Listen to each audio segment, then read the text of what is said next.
অষ্টদশ দিনে তৎগৃহীত হিতক গৃহীত যমকিন্নর, যমের হাতে যখন পিটন খাবে এই মৃত্যু দেহটা কুশকণ্ঠকে টানে নিয়ে যাবে, তপ্ত তোলের মধ্যে দেওয়া হবে। তোল তোল যে তোলের মধ্যে ওই মাছ ভাজে, মানে পড়ছে কি খারাপ, সুধম্মাকে দিয়েছিল তোলের মধ্যে। সুধম্মার জনগোষ্ঠী এসে কান্দন ধরলেন। তারপরে এখন তো কাঁদতে কাঁদতে অস্থির হয়ে গেল। তারপরে তোলের মধ্যে থেকে সুধম্মা ভাই সুধম্মা হাসতেছে, কি সুধম্মার কিছু হয়নি, তোর তেলই গরম হয়নি, সুধম্মার কি হবি? তাই বলে নারকেল নিয়ে আসো। নারকেল দেওয়া মাত্র ফাটে চলে গেলেন। তাহলে সুধম্মা এরকম হলো যে সুধম্মার দেখো শরীরে কি আছে, দেখে যে ভক্তের চরণ ধুলি ছিল, আর সুধম্মা কৃষ্ণ কথা বলেছিলেন, এই জন্য সুধম্মার কিছু হয়নি। সুধম্মা প্রমাণ আছে জগতে, ইতিহাস মহাভারত 1,10,000 শ্লোক, মহাভারতে এইরকম জিনিস যা আছে মহাভারতে তাই আছে ভারতে, যা নাই মহাভারতে তা নাই ভারতে। তাই যে সেই মৃত্যু দেহকে টানা হিস্ট্রি করে এবার নিয়ে গেল, কর্মটাই যদি ভালো না হয় তাহলে যমলোকে একদিন থাকবে, পার্থিব জগতে 1টি বৎসর। এই 1টা বৎসর পর্যন্ত তাহাকে সাজা দিয়ে যে যেমন কর্ম করেছে, যেমন এই যে বাতির এটা ধর্ম, রাজা দশরথ জিজ্ঞাসা করছিল, অন্ধমণি তুমি অন্ধ হলে কেন? হ্যাঁ, তুমি এত বড় ভাগ্যবান ঋষি, তা তোমার 2 চোখ অন্ধ কেন? তা অন্ধমণি বললেন, দশরথ আমি একদিন রাজা ছিলাম, আর মলিন বেশে এক বৈষ্ণব আমার কাছে এসেছিল, আর মলিন বেশ দেখে আমি 2 চোখ বন্ধ করে প্রণাম করেছিলাম।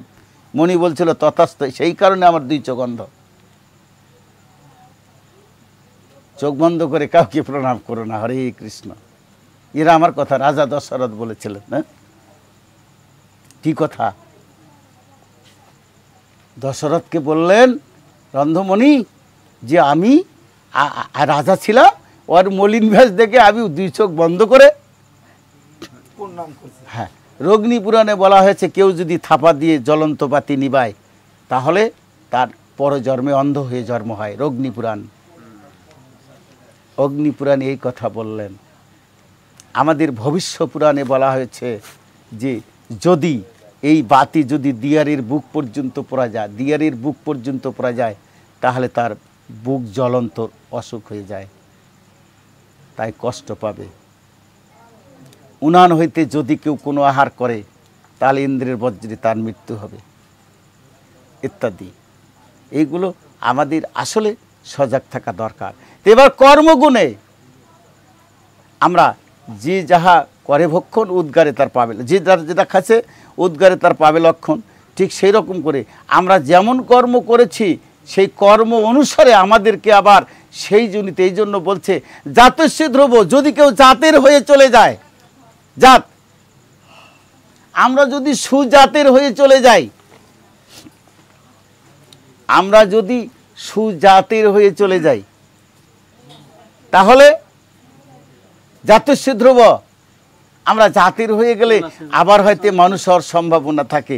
আর যদি অজাতের হয়ে যাই তাহলে আমরাতে কি হব সেটা বুঝতেইছি আমরা।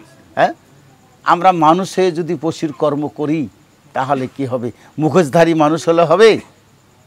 মুখোশধারী মানুষ হলে হবে না।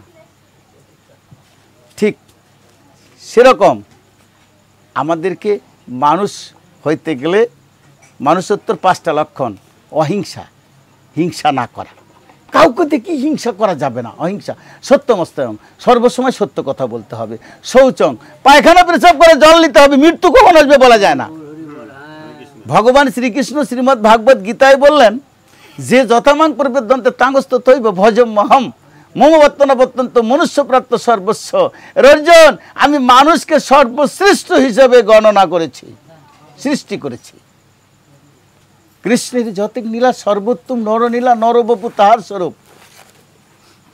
কৃষ্ণের দেহ আর মানুষের দেহ একই, নরবপু তাহার স্বরূপ। এই জন্য তো শঙ্করাচার্য বলেছিলেন, শঙ্কর অন্ধ্রপ্রদেশে জন্ম হয়েছিল, শঙ্করের জন্ম শিবগুরুর পুত্র, অন্ধ্রপ্রদেশে জন্ম, এই জন্য তো শঙ্করের শাস্ত্র যারা পড়বে তারা ধর্ম অন্ধ সারা জীবন থেকে যাবে। এই সমস্যা,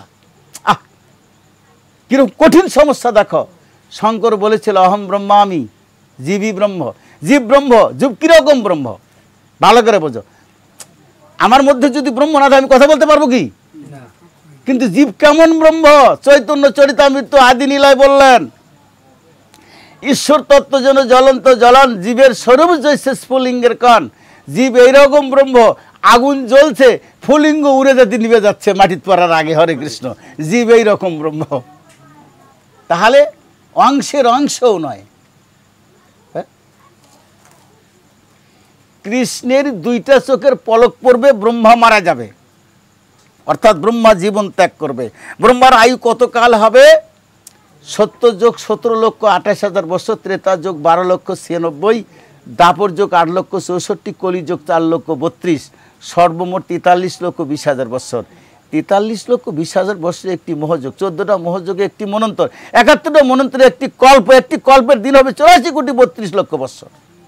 তাই একদিন 84,32,00,000 এক রাত, তারই 30 দিন 30 রাতে 1 মাস, তারই 100 বছর, 12 মাসে 1 বছর, 100 বছর ব্রহ্মা জীবিত থাকবে। 2 বার চোখের পলক পরি মারা যাবে। 3 বার পলক পড়লে নারায়ণের ধ্বংস হবে।